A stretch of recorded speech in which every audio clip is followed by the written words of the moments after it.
IT employees వల్ల మాకు ఎంతో మందికి జీవనోపాధి వస్తుంది. సో హైదరాబాద్ నిజంగా ఈరోజు అందరికి అమ్మ లాంటిది.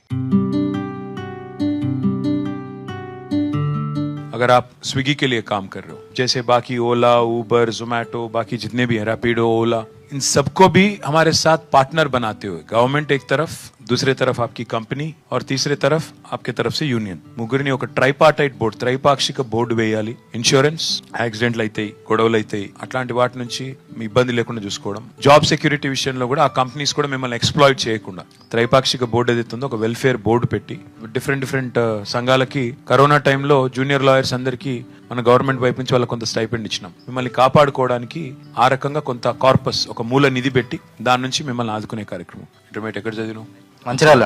ఇక్కడ హైదరాబాద్ ఎప్పుడు వచ్చినావు? బీటెక్ చేద్దామని వచ్చినాను. ఇంట్లో పొజిషన్ చక్కగా లేక, నేను మంచిగా లేక, అందుకోసం పైసలు నేను కడతా. చదువుతావా ఇప్పుడు? జీవితాంతం చదువుకోలేదు, డిగ్రీ ఫినిష్ చేయలేదు అన్న రిగ్రెట్ కంటే అవసరమైతే ఓపెన్ డిగ్రీ చేస్తే తప్పేంది? చేస్తాను.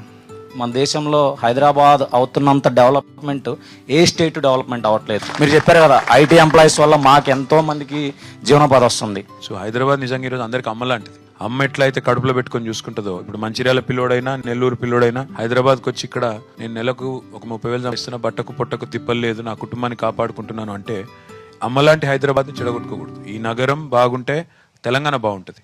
ఈ నగరం నుంచి వచ్చే డబ్బులతోనే తెలంగాణ నడుస్తుంది.